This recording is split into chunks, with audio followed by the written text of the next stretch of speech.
오늘 우리에게 주시는 하나님 말씀 보겠습니다. 시편 27편 1절로 끝절까지, 구약성경 820년입니다. 시편 27편 1절로 14절.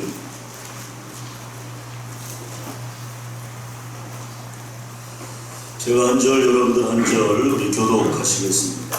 제가 먼저 읽겠습니다.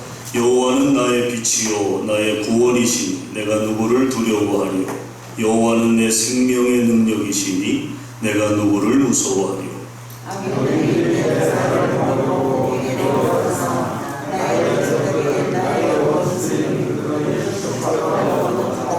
군대가 나를 대적하여 진칠지라도 내 마음이 두렵지 아니하며 전쟁이 일어나 나를 치료할지라도 나는 여전히 태연하리로다.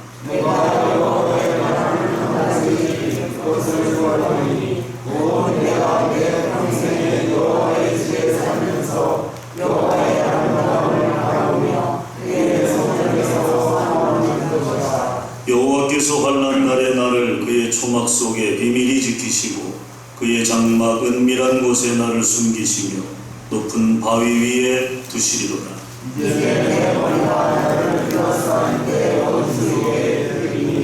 내가 그의 장막에서 즐거운 제사를 드리고 노래하며 여호와를 찬송하리로다. 여호와여, 내가 소리내어 부르짖을 때에 들으시고 또한 나를 긍휼히 여기사 응답하소서. 너희는 여호와를 찾아하시되 내가 마음으로 주께 말하되 여호와여, 내가 주의 얼굴을 찾으리라 하리라. 주의 얼굴을 내게서 숨기지 마시고 주의 종을 노하여 버리지 마소서. 주는 나의 도움이 되셨나이다. 나의 구원의 하나님이시여, 나를 버리지 마시고 떠나지 마소서. 내 구원은 나를 버렸으나 여호와는 나를 공격하시리라. 여호와여, 주의 도를 내게 가르치시고 내 원수를 생각하셔서 평탄한 길로 나를 인도하소서. 내 생명을 내 대적에게 맡기지 마시고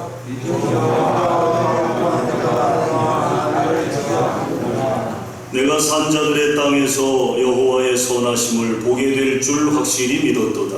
너는 여호와를 기다릴지어다. 강하고 담대하여 여호와를 기다릴지어다. 아멘. 자, 우리 옆사람과 인사 나누겠습니다. 오늘 주님이 당신에게 새 힘을 주십니다. 이렇게 인사 나누세요.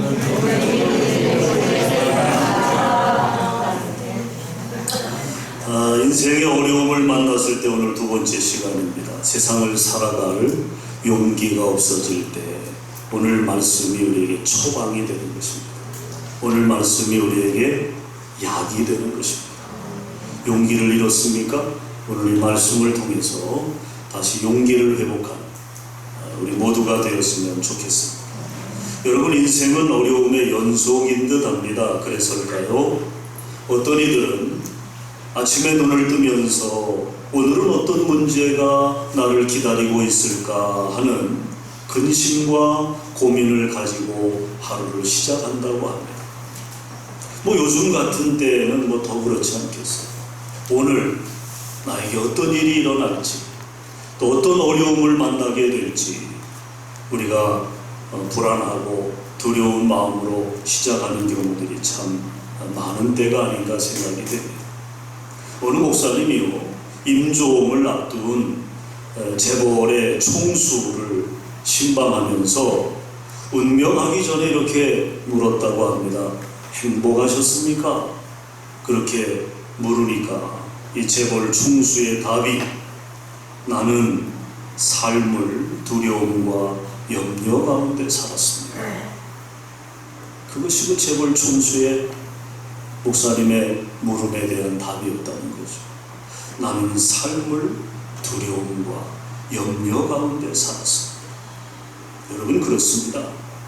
사실 우리는 문명화된 이 현대 사회 속에서 많은 두려움과 불안을 안고 살아가고 있다는 거죠. 이런 현대인들에게 오늘 본문인 시편 27편은 진정한 위로를 줌으로써 세상을 살아갈 용기와 희망을 갖게 한다는 점에서 참으로 귀한 말씀이 아닐 수 없습니다. 사실 누구나 고난을 당하지만 그 고난에 반응하는 것은 사람마다 다르다는 거죠. 어떤 사람은 작은 고난도 이겨내지 못하고 자포자기에 빠지기도 하고요. 또 심지어 어떤 사람은 작은 고난에도 인생을 포기하고 자살하기도 합니다. 반대로 극심한 고난 속에서도 자신을 지키고 고난을 극복하고 마침내 성공 인생을 사는 사람들도 많습니다. 오늘 우리가 읽은 본시는 다윗이 지은 시입니다. 여러분이 아시는 대로 다윗의 인생은 굉장히 영광스럽고 화려한 인생이었지만 그에 못지않게 엄청난 고난을 통과한 인생이기도 했습니다. 고난도 보통 고난이 아니었죠. 가장 믿을 만한, 가장 가까운 친구로부터 배신을 당해요. 또 장인으로부터 살해 위협을 당하고 나중에는 자신의 아들마저도 아버지의 자리를 뺏겠다고 그렇게 반역을 일으키지 않았습니까? 어찌 보면 극한의 고난, 그것을 다윗은 경험했다는 거예요. 여러분, 사실 사람이 이 정도가 되면 이기고 지고를 떠나서 정신적으로 큰 상처를 입게 되고 또 신앙마저 흔들릴 수 있지 않겠습니까? 정말 하나님이 살아계신 건가? 하나님이 나와 함께 하시는 건가? 그렇다면 나에게 왜 이런 극한의 고난이 찾아올까? 결국에는 믿음에서 파손되는 경우도 분명히 있지 않겠어요? 그런데 여러분, 다윗은 그렇지 않았다는 거죠. 이 극한의 고난을 경험하면서도 그 고난 속에서도 다윗은 흔들리지 않았다는 거예요. 그의 믿음은 흔들리지 않았다는 거예요. 오히려 담대하게 자신의 신앙을 선포합니다. 오늘 1절에 보니까 우리 1절 누가 좀 크게 읽어보세요. 1절 누가 좀 크게 읽어보세요. 여호와는 나의 빛이시요 나의 구원이시니 내가 누구를 두려워하리요. 여호와는 내 생명의 능력이시니 내가 누구를 무서워하리요. 할렐루야. 여러분, 다윗의 이 당당한 선포를 보십시오. 여호와는 나의 빛이요 나의 구원이시니 내가 누구를 두려워하리요. 많은 대적이 일어나고 또 종적이 일어나 다윗을 해하려 했고 가장 가까운 자신의 아들마저도 자신을 죽이겠다고 반역을 일으킨 상황 속에서도 나는 두렵지 않다는 거예요. 하나님이 나와 함께 하시니, 주님이 나와 함께 하시니 나는 무섭지 않다는 거예요. 내 생명의 능력, 그분이 하나님이심을 다윗은 외치고 있는 것입니다. 그리고 14절에서는 너는 여호와를 기다릴지어다, 강하고 담대하며 여호와를 기다릴지어다, 그렇게 외치면서 승리에 대한 확신과 더불어 자기 자신과 사람들을 격려하고 있습니다. 여러분, 도대체 무엇이 그런 상황 속에서도 다윗으로 하여금 그렇게 당당할 수 있게 만들었을까? 오늘 설교의 포인트는요, 역경 속에서도 당당했던 다윗의 모습을 보면서 그 비결 몇 가지를 살펴보려고 합니다. 다윗의 당당함, 그 비결은 하나님을 향한 전적인 의뢰에 있었다는 것입니다. 한번 따라하시죠. 하나님을 의뢰하면 고난 중에도 당당하다. 믿으시면 아멘. 그것이 첫 번째 비결입니다. 다윗은 하나님을 의뢰했다는 거예요. 의지하고 신뢰했다는 것입니다. 그것이 극한의 고난 속에서도 다윗이 당당할 수 있었다는 거죠. 오늘 1절에 보면요, 나라고 하는 1인칭이 5번이나 언급되고 있습니다. 다윗은 하나님의 능력과 도우심은 자신과 깊은 관련이 있는 것을 알았어요. 즉 다윗에게 있어서 하나님은 막연한 하나님이 아니라 내 삶에 역사하시고 나를 도와주시는 참 좋으신 하나님, 내 편이신 하나님이었던 거죠. 남편이 아니라 내 편이었다는 거예요. 내 편. 누구는 남편을 그렇게 그런 의미로 부여하더라고요. 내 편이 아니라 남편이다. 뭐 그건 뭐 알아서 정의하시면 되고, 어쨌든 하나님은 다윗에게 있어서 누구 편? 누구 편? 내 편, 내 편. 하나님은 내 편. 여러분, 시편 118편 6절에 보면요, 시인은 여호와는 내 편이시라 내게 두려움이 없나니 사람이 내게 어찌할꼬, 그렇게 고백하고 있어요. 이 고백이 바로 다윗의 고백이었다는 거죠. 한번 따라합시다. 하나님은 내 편이시다. 믿어지시면 하나님은 내 편입니다. 여러분의 편인 줄 믿으시길 바랍니다. 다윗은 하나님을 자신의 생명의 능력으로 믿었다는 거예요. 하나님은 나에게 있어서 내 생명의 능력이다. 아무리 많은 사람들이 내 생명을 해하려 한다 할지라도 하나님이 지켜주시고 하나님이 나와 함께 하시기 때문에 내 생명은 건재하다고 말해요. 나는 두려움이 없다고 말해요. 자, 여러분, 우리가 하나님을 믿는다고 할 때 잊지 말아야 할 한 가지가 있습니다. 그것은 믿기 때문에 최선을 다할 수 있다는 것입니다. 믿기 때문에 최선을 다할 수 있다는 것, 그것을 우리는 잊지 말아야 한다는 것. 여러분은 믿기 때문에 아무것도 하지 않아도 된다고 하는 믿음을 그럴싸하게 위장한 불신앙에 절대로 속지 마시기를 바랍니다. 하나님이 나와 함께 하시고 하나님이 내 모든 것이 되어주시니까 나는 아무것도 안 해도 된다, 이런 불신앙에 우리는 속지 말아야 한다는 거죠. 여러분, 진정한 믿음이라고 하는 것은요, 여러분이 어떤 환경에 있든지 최선을 다하는 삶이어야 한다는 거죠. 최선을 다하는 삶. 우리가 출애굽기 2장을 보게 되면 거기 모세와 관련된 이야기가 나와요. 모세의 부모는 요셉을 알지 못하는 애굽 왕의 시대에 살면서, 원래 요셉이 애굽의 총리아니었어요? 오랜 세월 동안 애굽은 요셉을 기억했습니다. 또 힉소스 왕조 때는 이스라엘 민족이 대우받았어요. 그러나 정권이 바뀌게 됩니다. 투트모스 왕조로 바뀌어지면서, 이 투트모스 왕조는 그들은 아주 그 원주민들, 애굽의 원주민들. 그러나 힉소스 왕조는 이방인들이 들어와가지고 이제 왕에 오른, 그래서 이제 세력을 갖게 된 그런 이방인들이었다면, 이 투트모스 왕조는 애굽의 어떤 혈통, 정통에 속한 그런 무리들, 그들은 이방인들에 대해서 아주 편견을 가지고 있었고, 또 이방인들에 대해서 좋지 않은 감정을 가지고 있었어요. 그런 이들이 이제 정권을 잡다 보니까 이방인들을 탄압하기 시작을 합니다. 그래서 이스라엘 민족이 직격탄을 이제 맞게 된 것입니다. 이스라엘 민족이 그 번성력이 크다 보니까 이 투트모스 왕조에서는 이제 좀 걱정스러웠던 모양이죠. 그래서 새로 태어나는 남자 아이에 대해서 다 죽이라고 하는 그런 왕명을 이제 발동하게 된 것입니다. 그 시대에 누가 태어났어요? 모세가 태어난 거예요. 모세가. 왕의 명령대로라면 어떻게 해야 돼요? 죽여야 돼요. 죽여야 돼요. 모세를 내어놔야죠.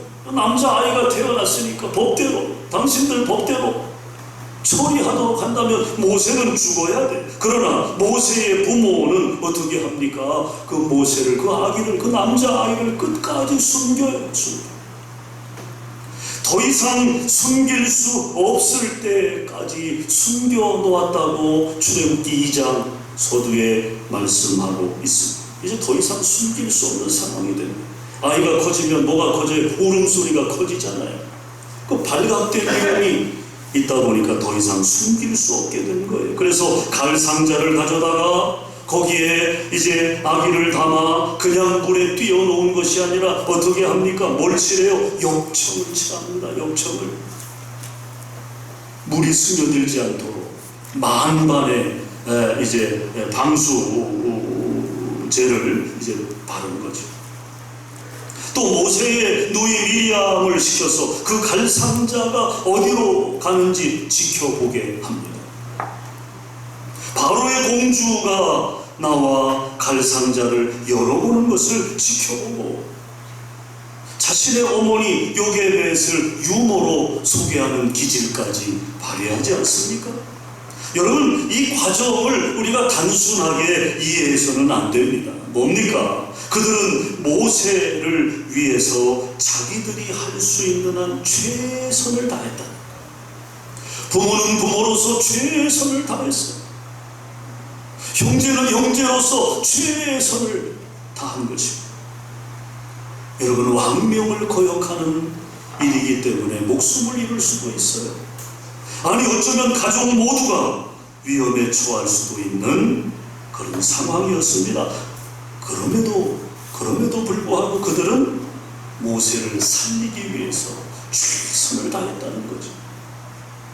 여러분, 모세의 가족이 우리에게 보여주는 믿음의 의미는 뭡니까? 그것은 가장 어려운 환경 가운데서 어떤 일이 일어나도록 최선을 다하는 것, 그것이 바로 믿음이다 라고 하는 것을 우리에게 보여주고 있는 것입니다.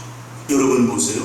그렇게 모세의 가족들이 최선을 다했을 때 누가 역사합니까? 하나님이 역사하십니다. 하나님. 우리가 최선을 다합니다. 우리가 있는 힘껏 노력을 하고 애를 씁니다. 거기까지예요. 거기까지. 그 다음은 누가 책임져 주시느냐? 하나님이 책임져 주시는. 믿습니까? 그러나 최선을 다하지 않아요. 더 할 수 있는데 더 하지 않아요. 하나님의 역사도 일어날 수 없는 거예요. 우리가 최선을 다할 때 하나님도 역사하신다는 사실을 우리는 잊지 말아야 합니다. 어떻게 역사하십니까? 하나님께서는 그 당시 목욕시설이 훌륭했음에도 불구하고, 애국은 초강대국 아닙니까? 문명화된 도시 아닙니까? 여러분, 바로의 궁궐 안에 없는 게 뭐가 있겠어요? 그 안에 최고의 목욕탕 시설도 다 구비되어 있었다는 거죠.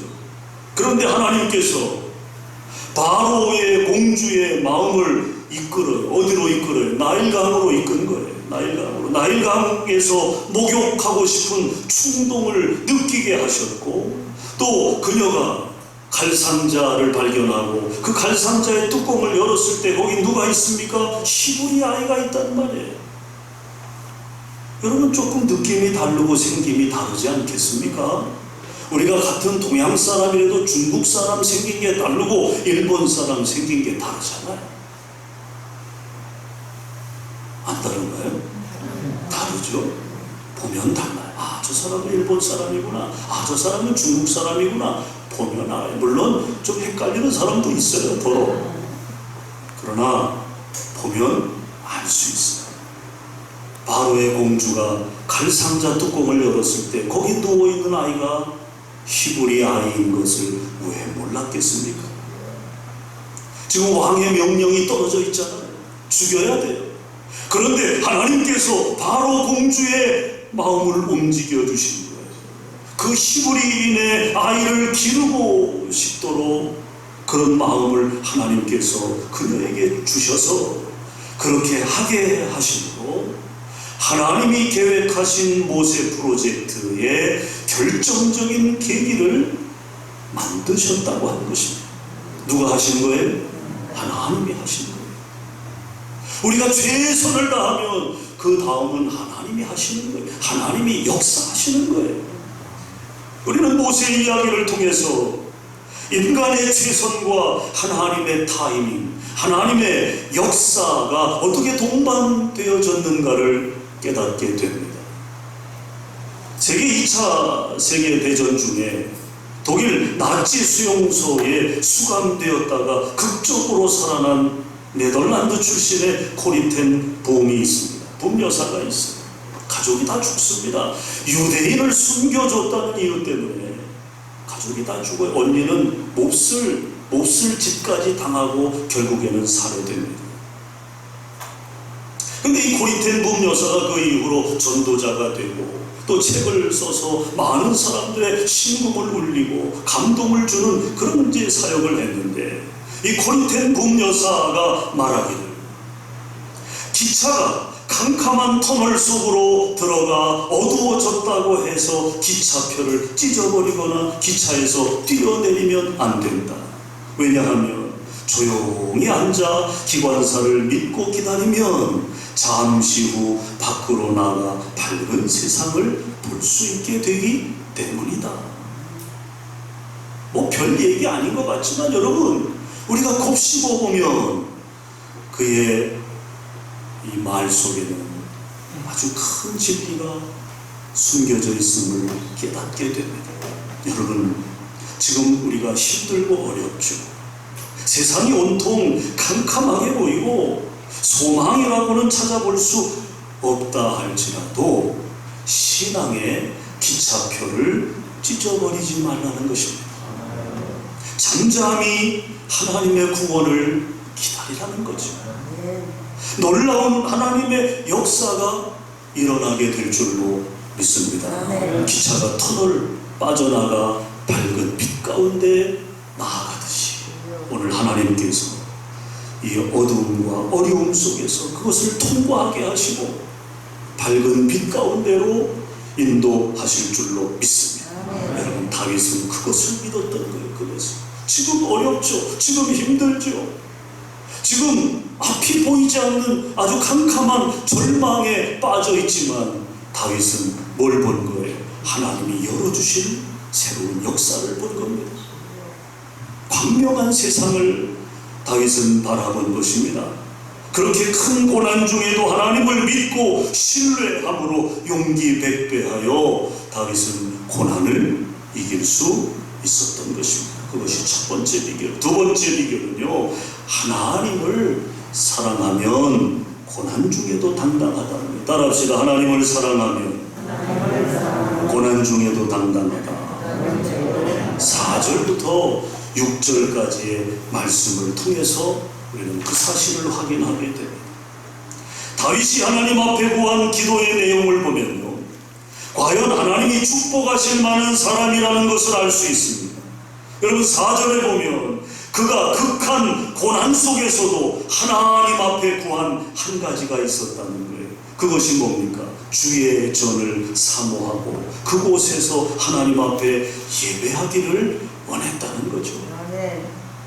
4절부터 6절을 보면 주의 전을 사모하고 예배드리기를 간절히 사모하는 다윗의 그 심정, 그 다윗의 중심을 우리는 발견하게 됩니다. 그것이 잘 표현되어지고 있다는 거예요. 여러분, 예배가 왜 중요합니까? 예배는 하나님의 은혜와 축복과 능력을 받는 가장 확실한 길이기 때문입니다. 그러므로 하나님의 은혜와 축복과 능력을 받고 싶은 사람들은 뭐에 힘써야 돼요? 예배에 힘써야 되는 거예요. 예배에 힘써야 되는 거예요.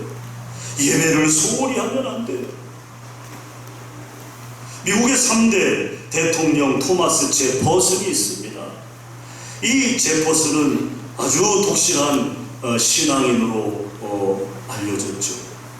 그는 주일 예배에 가서 어느 주일에 주일 예배에 가서 큰 영감을 받습니다. 예배드리며 은혜 받고 기도하다가 그의 뇌리에 스쳐 지나간 한 문장이 있었어요. 그것은 예배는 국력이다 라는 문장이었어요. 예배는 국력이다. 이 미국이라고 하는 나라가 힘을 얻기 위해서는 예배를 회복해야 한다. 그 영감을 받고는 모든 군대에 주일 예배를 시행하게 했습니다. 이것이 바로 오늘날 군목제도의 시작이 됐다는 것입니다. 여러분, 예배가 국력인 줄 믿으시기 바랍니다. 예배가 국력이에요. 정부가 뭐 나라 운영을 잘해서 뭐 실업률을 줄이고 뭐 어떻게 법을 개정을 해서 뭔가 나라가 어떻게 잘 된다의 확률이 여러분 얼마나 됩니까? 얼마나 정부가 나이스하게 정말 머리를 맞대고 아주 총명한 그런 브레인들이 모여가지고 어떤 정책을 짜낸다고 해서 하루아침에 여러분 나라가 힘을 갖게 될까요? 천부당만부당한 이야기예요. 우리가 지금까지의 지나온 과거를 통해서 보면 내노라 하는 사람들이 역사의 무대에 등장했지만 여러분 그들이 이루어 놓은 것이 무엇이라는 말입니다. 가만히 우리가 우리의 역사를 되돌아보면 이 민족의 오늘의 이 위대함, 오늘 이만큼의 이 민족의 성장의 배후에는 뭐가 있었느냐? 예배가 있었다는 거예요. 예배가 국력이 된 것입니다. 예배가 우리의 재산이고 예배가 우리의 삶의 활력이 되었다는 거죠. 그런데 이 예배가 중단되고 있다. 예배를 드릴 수 없는 상황이 되는 거예요. 뭐 나라에서 그렇게 한 것은 아니죠. 지금 바이러스라고 하는 이 초유의 이 상황이 그렇게 만든 것입니다. 우리는 어떤 어려움 속에서도 우리가 이 예배를 소중하게 여겨야 합니다. 성전에서 드리지 못하면 가정에서라도 우리가 예배를 소중히 여겨야 한다. 성전에서 예배하는 믿음, 하나님을 향하여 드려지는 예배, 그 믿음은 어떤 두려움도 이기게 하는 줄 믿으시기를 바랍니다. 사랑하는 여러분, 주님을 사랑하십시오. 다윗처럼 주님을 사랑하시기를 바랍니다. 그리고 주의 전을 사모하시기를 바랍니다. 주님 앞에 나와서 참된 예배자로 서십시오. 그렇게 될 때 어떤 역경 앞에서도 당당할 수 있을 것이고 역경 속에서도 합력하여 선을 이루시는 하나님을 경험하게 될 것입니다. 여러분 로마서 8장 28절 보면 하나님께서 합력하여 선을 이루도록 역사하시는 사람이 누굽니까? 하나님을 사랑하는 자라고 하는 것입니다. 하나님을 사랑했던 다윗을 하나님은 그렇게 높여주셨어요. 당당하게 만드셨어요. 그것이 두 번째 비결. 세 번째 비결은 부르짖어 기도하면 고난 중에도 당당할 수 있습니다. 오늘 7절입니다. 7절. 우리 7절 다 같이 한번 읽어볼까요? 시작. 여호와여 내가 소리내어 부르짖을 때에 들으시고 또한 나를 긍휼히 여기사 응답하소서. 한번 따라하시죠. 기도하면 하나님이 역사하십니다. 기도하면 역사도 바꿀 수 있습니다. 믿으시면. 그러므로 기도하는 사람은 역경 중에도 당당할 수 있다는 거예요. 다윗이 당당할 수 있었음은 그가 기도의 사람이었기 때문입니다. 다윗은 기도를 통해서 역사하시는 하나님을 알았던 사람입니다. 그래서 그는 환난 날에 부르짖었고 환난에서 구원을 받았던 것입니다. 여러분 시편 50편 15절에서는 환난 날에 나를 부르라 내가 너를 건지리니 내가 나를 영화롭게 하리로다 라고 말씀합니다. 또 오늘 본문 6절에도 보면요 내 머리가 나를 둘러싼 내 원수 위에 들리리니 라는 말씀이 있습니다. 이 말씀은 아무리 어려워도 머리를 하나님을 향하여 들라 즉 기도하라 하는 말씀의 의미인 것입니다. 여러분 억수 같은 장맛비와 홍수로 물에 빠져 죽을 지경이 돼도 머리만 물 밖으로 나와 있으면 그는 죽지 않아요. 머리가 물속으로 들어가기 때문에 질식해서 죽는 거예요. 아무리 깊은 물에 빠졌다 할지라도 물 위로 머리를 들게 되면 그는 죽지 않습니다. 마찬가지로 아무리 힘들고 어려운 역경에 부딪힌다 할지라도 하나님을 향하여 머리를 들고 기도하는 사람은 반드시 살아남고 승리하게 된다는 거죠. 네. 세계적인 호텔 체인점 중에 홀리데이인 호텔이 있습니다. 이 호텔의 창업 배경이 매우 의미가 있어요. 캐몬스 웰슨이라고 하는 사람은 미국 사람입니다. 원래 직업이 이제 제재소에서 일하는 직원이었습니다. 그런데 그가 아침에 출근을 해보니까 자기 책상 위에 해고 통지서 한 통이 놓여 있는 거예요. 해고당한 거예요. 아무런 설명도 없이 황당하게 해고된 그는 굉장히 화가 났어요. 어떻게 이럴 수 있나? 직장과 자기 상관에 대한 복수심이 끌어올랐습니다. 그는 제재소 옆에 똑같은 제재소를 만들어서 복수해볼까 하는 생각도 했지만 이게 없는 거예요. 돈이 있어야 제재소를 세우지. 그는 자포자기한 나머지 집을 떠납니다. 여러 달 동안 방황하면서 모든 것을 잊으려 했지만 잊혀지질 않는 거죠. 그나마 가지고 있던 돈을 모두 다 써버리고 다시 집으로 돌아와 아내에게 이렇게 마지막으로 말을 합니다. 여보, 나는 자살하고 싶어. 모든 노력을 다 해봤지만 아무것도 되는 일이 없어. 그렇게 비관하고 낙심하고 이제 내가 마지막 선택할 수 있는 것은 그거밖에 없다고 그렇게 토로하는 그 남편을 향해 아내가 이렇게 말을 합니다. 여보, 당신이 한 가지 시도해보지 않은 일이 있어요. 당신은 지금 당신이 처한 이 상황과 문제에 대해서 하나님께 진지하게 기도해본 적이 있나요? 아내의 말 한마디는 그에게 큰 찔림이 됐습니다. 맞아. 나는 하나님께 기도해본 적이 없지. 하나님 도와달라고 내가 하나님께 기도해본 적이 없지. 그 후 그는 아내와 더불어 기도하기 시작했습니다. 며칠 기도하는 동안 신기하게도 자기 마음에 있었던 직장과 상사에 대한 그 미움과 복수심이 모두 사라지게 됩니다. 모두 사라지게 됩니다. 그리고 그의 머리에서 새로운 아이디어가 솟아나기 시작을 했습니다. 그는 자기 집을 담보로 융자를 얻어서 조그마한 건축업을 시작했는데 그 건축업이 너무너무 잘 되는 거예요. 그래서 5년 만에 은행 빚을 다 갚게 됩니다. 그리고 자기 발로 일어설 수 있는 자기 기업을 갖게 된 것입니다. 그러던 어느 날 기도하는 중에 하나님께서 그의 마음에 새로운 비전을 주셨어요. 하나님, 제가 건축을 하면서 여러 곳을 여행하다 보니 마음에 드는 호텔이 없습니다. 좋은 호텔은 있지만 너무 비싸고 작은 호텔은 너무 분위기가 좋지 않더군요. 제가 호텔을 지어보고 싶습니다. 저는 사람들에게 좋은 서비스를 하고 아주 깨끗하며 적절한 가격에 쉼을 제공할 수 있는 그런 호텔을 짓고 싶습니다. 그런데 하나님이 그의 기도를 응답하신 거예요. 그는 하나둘 호텔을 짓기 시작했고 그것이 지금 세계적인 체인이 된 홀리데이인 호텔이 된 것입니다.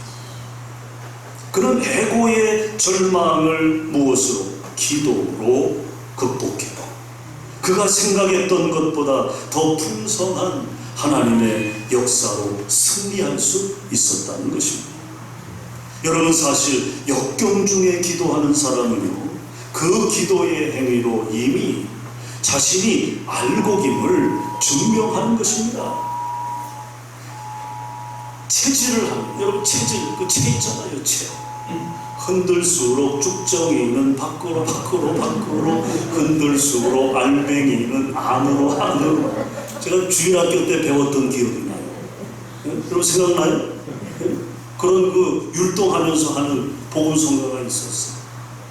우리가 체질을 하면 금방 알게 됩니다. 알곡은 안으로 들어와요. 쭉정이는 밖으로 날아가 버리게 됩니다. 그리고 신앙도 마찬가지입니다. 환난의 바람이 불면 알고 하나님 앞으로 더욱 가까이 나아가게 되고, 쭉정이는 어떻습니까? 하나님으로부터 멀어지게 되는 것입니다. 오늘 다윗을 수많은 고난과 역경 가운데서도 쓰러지지 아니하고 위대한 승리자로 만들었던 세 가지 비결, 우리가 함께 나누어서, 첫째는 하나님을 의뢰했던 다윗, 하나님을 사랑했던 다윗, 하나님께 기도했던 다윗처럼 여러분도 그렇게 사셔서 천국 가는 그날까지 고난과 역경으로 인하여 쓰러지는 인생이 아니라 믿음으로 승리하는 위대한 종들이 다 되실 수 있기를 주님의 이름으로 간절히 축원합니다. 축원합니다. 기도하겠습니다. 주님 감사합니다.